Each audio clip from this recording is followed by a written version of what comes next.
Edgar Allan Poe, Sounds.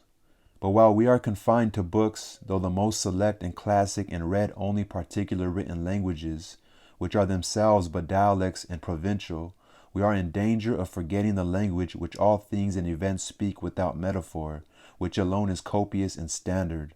Much is published, but little printed. The rays which stream through the shutter will be no longer remembered when the shutter is wholly removed. No method nor discipline can supersede the necessity of being forever on the alert. What is a course of history or philosophy or poetry, no matter how well selected, or the best society or the most admirable routine of life, compared with the discipline of looking always at what is to be seen? Will you be a reader, a student merely, or a seer? Read your fate, see what is before you, and walk on into futurity. I did not read books the first summer. I hoed beans. Nay, I often did better than this. There were times when I could not afford to sacrifice the bloom of the present moment to any work, whether of the head or hands. I love a broad margin to my life. Sometimes in a summer morning, having taken my accustomed bath, I sat in my sunny doorway from sunrise till noon, wrapped in a reverie amidst the pines and hickories and sumacs, in undisturbed solitude and stillness, while the birds sang around or flitted noiseless through the house, until by the sun falling in at my west window or the noise of some traveler's wagon on the distant highway, I was reminded of the lapse of time. I grew in those seasons like corn in the night, and they were far better than any work of the hands would have been. They were not time subtracted from my life, but so much over and above my usual allowance. I realized what the Orientals mean by contemplation and the forsaking of works. For the most part, I minded not how the hours went. The day advanced as if to light some work of mine. It was morning, and lo, now it is evening, and nothing memorable is accomplished. Instead of singing like the birds, I silently smiled at my incessant good fortune. As a sparrow had its trill, sitting on the hickory before my door, so I had my chuckle or suppressed warble, which you might hear out of my nest. My days were not days of the week, bearing the stamp of any heathen deity, nor were they minced into hours and fretted by the ticking of a clock. For I lived like the Puri Indians, of whom it is said that for yesterday, today, and tomorrow they have only one word, and they express the variety of meaning by pointing backward for yesterday, forward for tomorrow, and overhead for the passing day. This was sheer idleness to my fellow townsmen, no doubt, but if the birds and flowers had tried me by their standard, I should not have been found wanting. A man must find his occasions in himself, it is true. The natural day is very calm, and will hardly reprove his indolence. I had this advantage, at least in my mode of life, over those who were obliged to look abroad for amusement, to society and the theater, that my life itself was become my amusement and never ceased to be novel. It was a drama of many scenes and without an end. If we were always indeed getting our living and regulating our lives according to the last and the best mode we had learned, we should never be troubled with ennui. Follow your genius closely enough, and it will not fail to show you a fresh prospect every hour. Housework was a pleasant pastime. When my floor was dirty, I rose early, and setting all my furniture out of doors on the grass, bed and bedstead, making but one budget, dashed water on the floor and sprinkled white sand from the pond on it, and then with a broom scrubbed it clean and white. And by the time the villagers had broken their fast, the morning sun had dried my house sufficiently to allow me to move in again, and my meditations were almost uninterrupted. It was pleasant to see my whole household effects out on the grass, making a little pile like a gypsy's pack, and my three-legged table, from which I did not remove the books and pen and ink, standing amid the pines and hickories. They seemed glad to get out themselves, and as if unwilling to be brought in. I was sometimes tempted to stretch an awning over them and take my seat there. It was worth the while to see the sun shine on these things and hear the free wind blow on them. So much more interesting. Most familiar objects look out of doors than in the house. A bird sits on the next bough. Life everlasting grows under the table, and blackberry vines run around its legs. Pine cones, chestnut burrs, and strawberry leaves are strewn about. It looked as if this was the way these forms came to be transferred to our furniture, to tables, chairs, and bedsteads, because they once stood in their midst. My house was on the side of a hill, immediately on the edge of the larger wood, in the midst of a young forest of pitch pines and hickories, and half a dozen rods from the pond, to which a narrow footpath led down the hill. In my front yard grew the strawberry, blackberry, and life lasting, John swart and goldenrod, shrub oaks, and sand cherry, blueberry, and ground nut. Near the end of May, the sand cherry, Cerasus pumila, adorned the sides of the path with its delicate flowers arranged in umbels cylindrically about its short stems, which last in the fall weighed down with good sized and handsome cherries, fell over in the wreaths like rays on every side. I tasted them out of compliment to nature, though they were scarcely palatable. The samach, Rus glabra, grew luxuriantly about the house, pushing up through the embankment which I had made, and growing 5 or 6 feet the first season. Its broad, pinnate, tropical leaf was pleasant though strange to look on. The large buds, suddenly pushing out late in the spring from dry sticks which had seemed to be dead, developed themselves as by magic into graceful green and tender boughs, an inch in diameter, and sometimes as I sat at my window, so heedlessly did they grow and tax their weak joints, I heard a fresh and tender bough suddenly fall like a fan to the ground, which there was not a breath of air stirring, broken off by its own weight.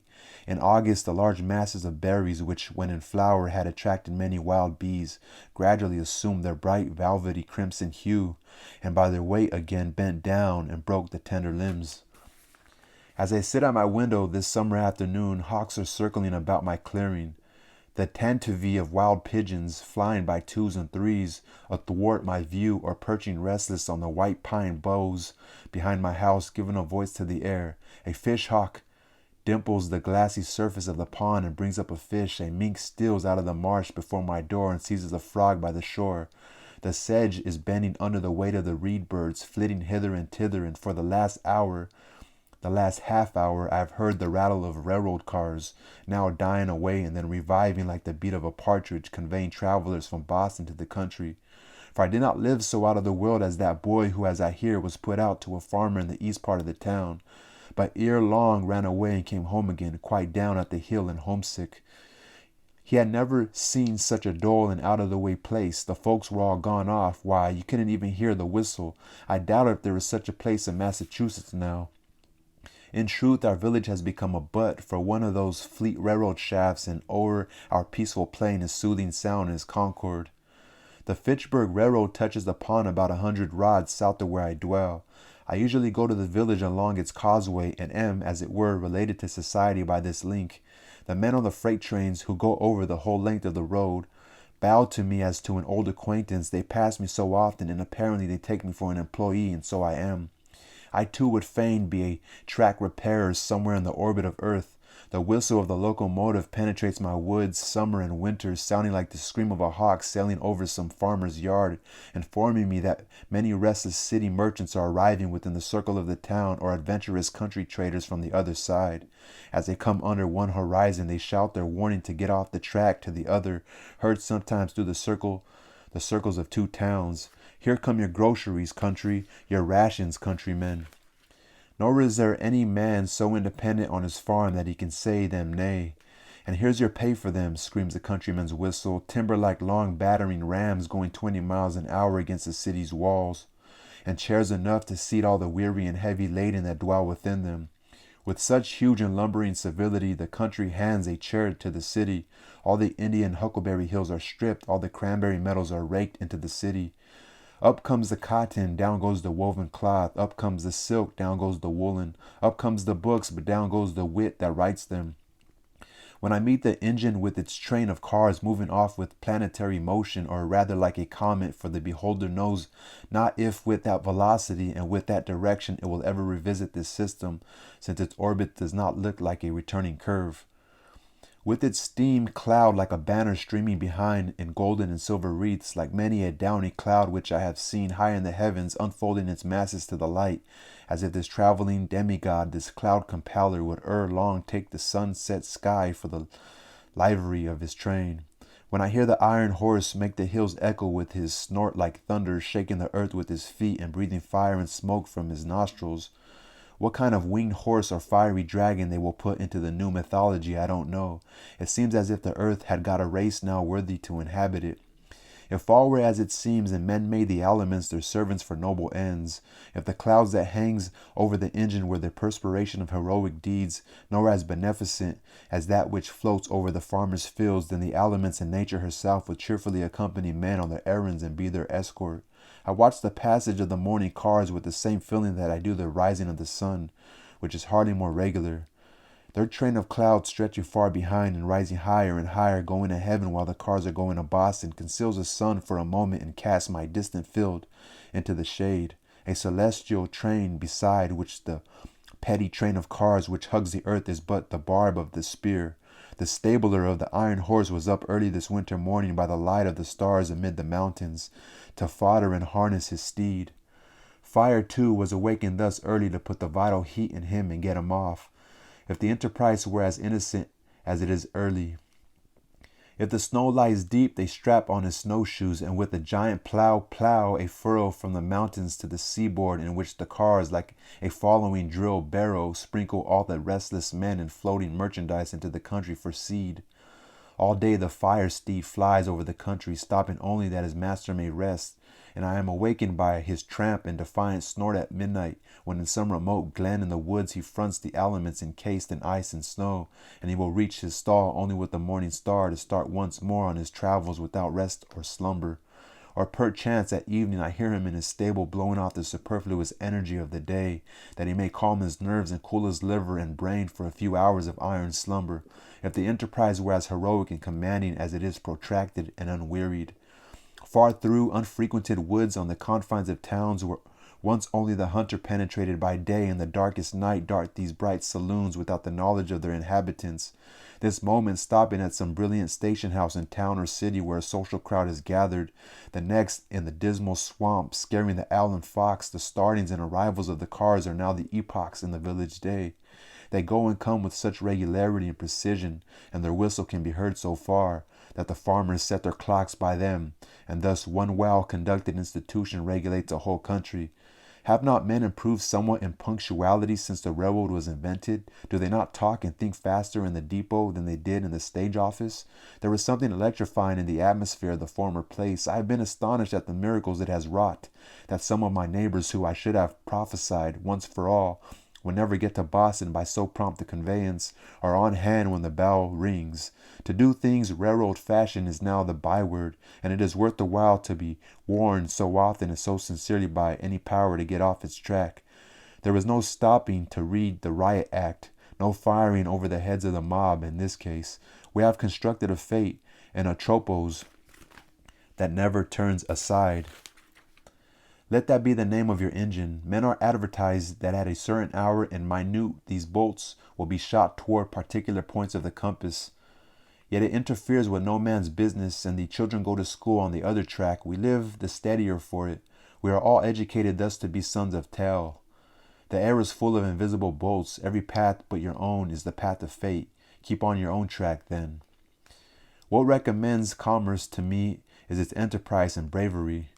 It does not clasp its hands and pray to Jupiter. I see these men every day go about their business with more or less courage and content, doing more even than they suspect, and perchance better employed than they could have consciously devised. I am less affected by their heroism who stood up for half an hour in the front line at Buena Vista than by the steady and cheerful valor of the men who inhabit the snowplow for their winter quarters, who have not merely the 3 o'clock in the morning courage which Bonaparte thought was the rarest, but whose courage does not go to rest so early, who go to sleep only when the storm sleeps or the sinews of their iron steed are frozen. On this morning of the great snow, perchance, which is still raging and chilling men's blood, I hear the muffled tone of their engine bell from out the fog bank of their chilled breath, which announces that the cars are coming without long delay, notwithstanding the veto of a New England northeast snowstorm. And I behold the plowmen covered with snow and rime, their heads peering above the mold board which is turning down other than desires in the nest of field mice, which is turning down other than daisies in the nest of field mice, like boulders of the Sierra Nevada that occupy an outside place in the universe. Commerce is unexpectedly confident and serene, alert, adventurous, and unwearied. It is very natural in its methods withal, far more so than many fantastic enterprises and sentimental experiments, and hence its singular success. I am refreshed and expanded when the freight train rattles past me, and I smell the stories which go dispensing their odors all the way from Long Wharf to Lake Champlain, reminding me of the foreign parts of coral reefs and Indian oceans and tropical climes and the extent of the globe. I feel more like a citizen of the world at the sight of the palm leaf which will cover so many flaxen New England heads the next summer. the manila hemp and cocoa nut husks, the old junk, gunning bags, scrap iron, and rusty nails. This carload of torn sails is more legible and interesting now than if they should be wrought into paper and printed books.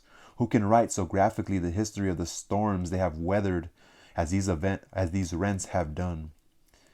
They are proof sheets which need no correction. Here goes lumber from the Maine woods, which did not go out to sea in the last freshest, risen $4 on the 1,000 because of what did go out, or was split up, pine, spruce, cedar, first, second, third, and fourth qualities, so lately all of one quality, to wave over the bear, and moose, and caribou. Next rolls Thomaston lime, a prime lot, which will get far among the hills before it gets slacked. These rags and bales of all hues and qualities, the lowest condition to which cotton and linen descend, the final result of dress, of patterns which are now no longer cried up,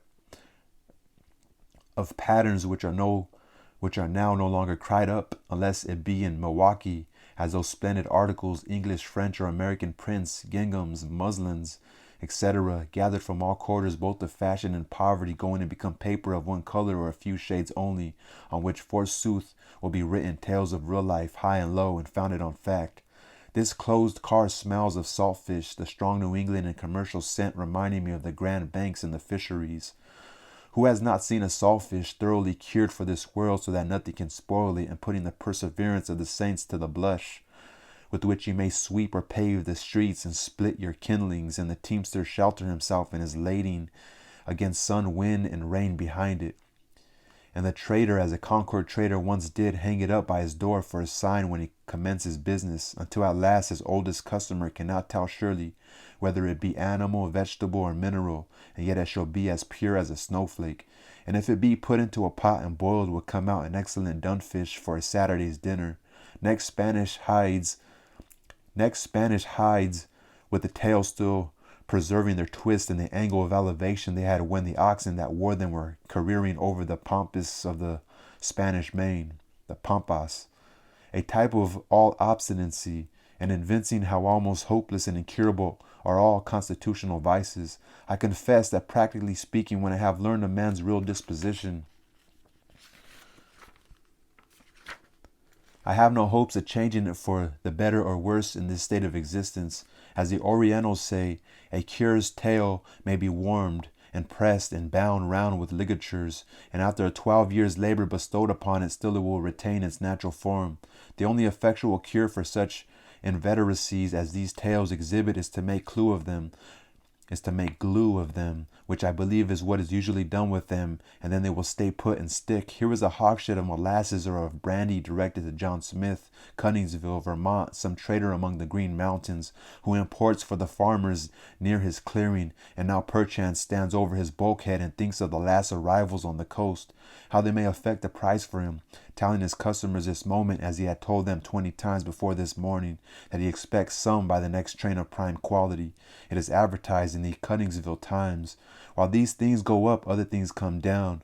Warned by the whizzing sound, I look up from my book and see some tall pine, hewn on far northern hills, which has winged its way over the Green Mountains, and the Connecticut shot like an arrow through the township within 10 minutes, and scarce another eye beholds it, going to be the mast of some great admiral. And hark! Here comes the cattle train bearing the cattle of 1,000 hills, sheep-cot stables and cow yards in the air, drovers with their sticks, and shepherd boys in the midst of their flocks, all but the mountain pastures whirled along like leaves blown from the mountains by the September gales. The air is filled with the bleating of calves and sheep and the hustling of oxen, as if a pastoral valley were going by. When the old bow weather at the head rattles his bell, the mountains do indeed skip like rams, and the little hills like lambs. A carload of drovers, too, in the midst on a level with their droves now, their vocation gone, but still clinging to the useless sticks as their badge of office. I'll end it there.